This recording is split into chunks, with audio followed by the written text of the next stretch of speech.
এই যুবকেরা জবান খুলে বলো, পেছন থেকে পালানোর অভ্যাস কাদের? আমরা মুনাফিক হতে চাই না। তাফসীর মাহফিল পেয়েছি, তাফসীরের জন্য, কোরআনের জন্য নিজেদের জীবনটাকে উৎসর্গ করে দিব। এই জমিনের জন্য আমাদের রবের কোরআনের আইন বাস্তবায়নের জন্য, দিন বিজয়ের জন্য আমাদেরকে উৎসর্গ করে দিতে হবে, প্রয়োজনে জীবন দিতে হবে। এই কোরআনের জন্য, দিনের জন্য, দিনের বিজয়ের জন্য আমাদের জীবন যদি চায়, আমাদের পরিবার যদি আমাদেরকে কুরবান করতে হয়, আমাদের রক্ত, তাজা রক্ত যদি ঢেলে দিতে হয়, তারপরেও আমরা দিনের জন্য, কোরআনের জন্য রক্ত দিয়ে, জীবন দিয়ে মালিককে খুশি করতে চাই। কথা বলেন ঠিক কিনা? কারা কারা রাজি আছে? দু হাত তুলে রব কথা খায় না। রব কবুল করুন, পড়ছি আমি।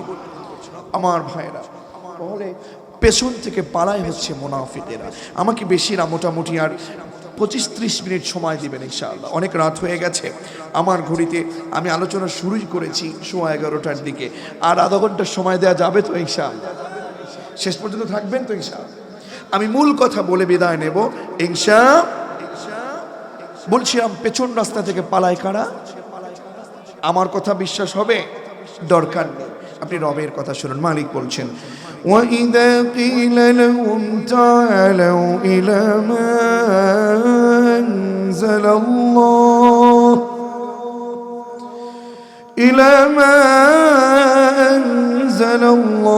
وَإِلَى الرَّسُولِ رأيت المنافقين يصدون عنك صدودا। জোরে বলেন আল্লাহু আকবার। আল্লাহ তাআলা বলছেন, ওয়া এবং ইদা যখন কিলা বলা হয়, লাহুম তাদেরকে, তাআলাও আসো, রাসূল আপনি যখন বলবেন আসো, ইলা মা আনজালাল্লাহ কোরআনের পথে আসো, কোরআনের তাফসিরে আসো, কোরআনের আইন বাস্তবায়নের জন্য আসো, ওয়া ইলার রাসূল, আর রাসূলের আদর্শের পথে আসো। রাসূল দেখবেন, রাআইতাল মুনাফিকিন, আপনার চোখ দিয়ে দেখবেন যারা মুনাফিক, আব্দুল্লাহ বিন উবাইয়ের দলে যারা পেছন রাস্তা দিয়ে পালাবে তারা, ঠিক কিনা? আজকেও দেখবেন তাফসীর মাহফিল থেকে যদি কেউ পালায়, মনে করবেন ও আব্দুল্লাহ বিন উবাইয়ের উত্তরসূরি, ঠিক কিনা? কারণ শয়তান চায় না ওইখানে বসুক, ও যদি থাকে তাহলে তো সমাজটা ভালো হয়ে যাবে। কথা বলেন না কেন? এজন্য না আমরা পালাবো না, আমরা এই পৃথিবীতে চিরদিন বেঁচে থাকবো না, দুনিয়ার পিছনে ঘুরঘুর করবো না। সূরাতুত তাহরিম থেকে আমি আপনাদের মাঝে কিছু কথা বলতে চাই। মালিক আপনাকে কি বললেন? এই দুনিয়াটা আপনার জন্য স্থায়ী না, দুনিয়ার পিছনে আমরা ঘুরঘুর করছি। মালিক বলছেন যে এই দুনিয়ার পিছনে ঘুরছো, ওয়ামাল হায়াতুদ দুনিয়া ইল্লা মাতাউল গুরুর। জোরে বলুন আল্লাহু আকবার। আল্লাহ তাআলা বলছেন, হে গোলাম, যেই দুনিয়ার পিছনে তুমি ঘুরছো, ওয়ামাল হায়াতুদ দুনিয়া, দুনিয়ার জিন্দেগি নিয়ে তুমি ঘুরছো, বাবার কথা বলো, মায়ের কথা বলো, সন্তানের কথা বলো, সব ধোঁকা। সব কি? ধোঁকা। টাকা ধোঁকা, অর্থ ধোঁকা, পদ ধোঁকা, পদবি ধোঁকা, ক্ষমতা ধোঁকা। টাকার পিছনে, ক্ষমতার পিছনে ঘুরে ঘুরে জীবনটাকে গুনাহের পথে নিয়ে যাচ্ছি। কথা বলেন ঠিক না? আল্লাহ তাআলা এই জন্য আমাদেরকে ডাকছেন। কে ডাকছেন? একটু জবান খুলে বলুন। আলোচনায় প্রবেশ করছি, আমাদের কে ডাকছেন? একটু জবান খুলে বলুন না, কে ডাকছেন? আল্লাহ তাআলা এইভাবে ডাকছেন, ইয়া আইয়ুহাল্লাযীনা আমানু। আল্লাহু আকবার। একটু শক্তি থাকলে বলেন না আল্লাহু আকবার। এই দুনিয়াতে কোরআনের মধ্যে মালিক যত নামে যাকে ডেকেছেন, সবচেয়ে মায়ার ডাক আমাদের জন্য। ও ঈমানদারেরা, সুবহানাল্লাহ পড়বেন না? মায়ার ডাক নিয়ে মালিক ডাকতেছেন। আপনার নাম যদি আমি জানতাম, এই মুহূর্তে তাফসীরের ভিতরে আমি আপনার নাম প্রকাশ করে বলতাম। মালিক এভাবে ডাকছে, ও নুরুল আজম, ও জাহিদ, ও জাহাঙ্গীর। কে ডাকছে? ও আনফুসাকুম ওয়া আহলিকুম নার। আল্লাহু আকবার। ও ঈমানদারেরা, সূরাতুত তাহরিম থেকে, কোরআন কারীমের চমৎকার একটি সূরা, সূরাতুত তাহরিমের 5 এবং 6 নম্বর আয়াত থেকে, না 6 এবং 7 নম্বর আয়াত, 6 আর 7 নম্বর আয়াত, দুইটা আয়াত থেকে কথা বলে মাসুম হয়ে বিদায় নিতে চাই। পরে ইনশাআল্লাহ আল্লাহ তাআলা বলেন, ও ঈমানদারেরা, কু আনফুসাকুম ওয়া আহলিকুম নারা। এই আয়াতে কারিমা পড়লে কার ভয় না লাগে, কার চোখে পানি না আসে? ঈমান থাকলে তো চোখের পানি দরদর করে পড়ে যাওয়ার কথা। আল্লাহু আকবার। মালিক আপনাকে ডাকছেন। রংপুরের পীরগাছার মুসলমান শোনো, মালিক তোমাকে ডাকছেন। ইয়া আইয়ুহাল্লাযীনা আমানু, হে ঈমানদারেরা, কু আনফুসাকুম ওয়া আহলিকুম নারা। আমি রব তোমাদেরকে বলছি, না তুমি জাহান্নামে যেতে পারো না। আমি তো তোমাকে জাহান্নামের জন্য সৃষ্টি করি নাই। কু আনফুসাকুম ওয়া আহলিকুম নারা, জাহান্নামের আগুন থেকে তোমার নিজেকে বাঁচিয়ে নাও। মালিক আপনাকে বলতেছে, আপনি করতেছেন গুনাহ, মালিক আপনার উপরে রহমা বারাকা দিচ্ছেন। সুবহানাল্লাহ বলবেন না? মালিকের দয়া কত বড় জানেন? আপনি করছেন গুনাহ, আপনি করছেন জাহান্নামী কাজ। এই যুবক, লজ্জা লাগে না তোমার? ও মা, ও বোন, লজ্জা লাগে না আপনার? রাতের আধারে সবাই যখন ঘুমিয়ে পড়ে, আপনি তো তখন রবের দরবারে শুকরিয়াতান তাহাজ্জুদের সালাতে দাঁড়িয়ে যাবার কথা। আর যুবক, তুমি মোবাইল নিয়ে পর্নোগ্রাফি দেখছো, মোবাইল নিয়ে তুমি গুনাহ করছো। কথা বলেন না? তোমার তো তাহাজ্জুদের সালাতে দাঁড়িয়ে যাবার কথা। জিজ্ঞেস করো মুরব্বির কাছে, দাড়িটা পেকে গেছে, যখন ঘুমিয়ে যায়, যখন ঘুমিয়ে যায় রাতে, প্রত্যেকটা রাতে মনে করে এই ঘুম বুঝি আমার জন্য শেষ ঘুম। তুমি কি মনে করছো?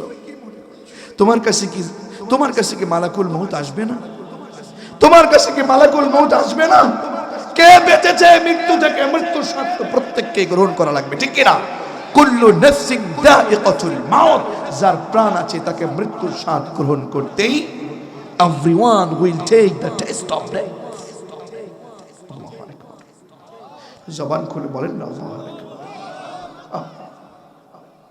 একটা মানুষ পৃথিবীতে বেঁচে থাকবে না, এই পৃথিবী সবাইকে ভুলে যাবে। আপনার বাবা, আপনার মাকে পর্যন্ত আপনি ভুলে গিয়েছেন। ইতিহাসের পাতায় দেখুন, বিশ্বাস করুন, আমার কথা বলছি, এই পৃথিবীতে আমি আমার মাকে হারিয়েছি।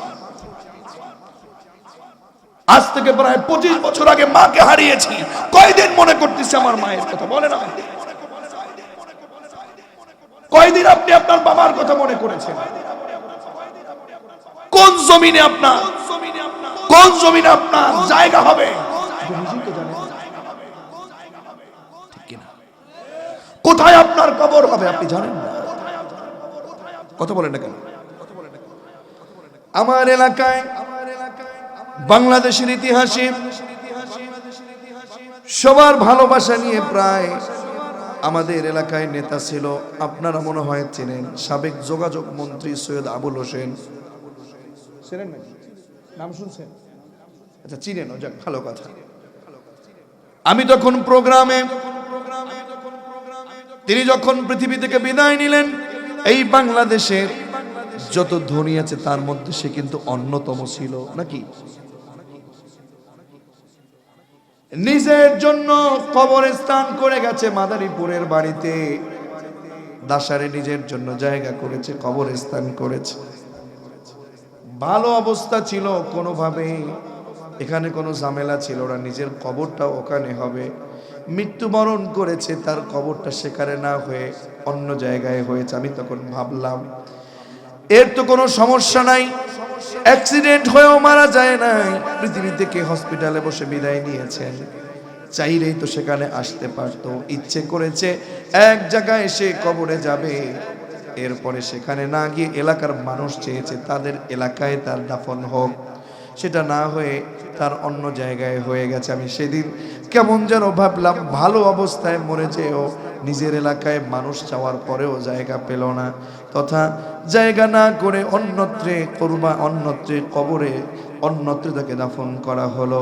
এমনও অনেক সময় আছি, রাস্তাঘাটে প্রতিনিয়ত আমরা চলছি, কখন আল্লাহ না করুক কোথায় যেন অ্যাক্সিডেন্ট হয়, আল্লাহ না করুক কত মানুষ অ্যাক্সিডেন্ট হয়, পৃথিবী থেকে লাশটা পর্যন্ত খুঁজে পাওয়া যায় না, পৃথিবী থেকে কই যেন কবে যেন কোথায় যেন কাকে চলে যেতে হয়, কখন যেন চলে যায়।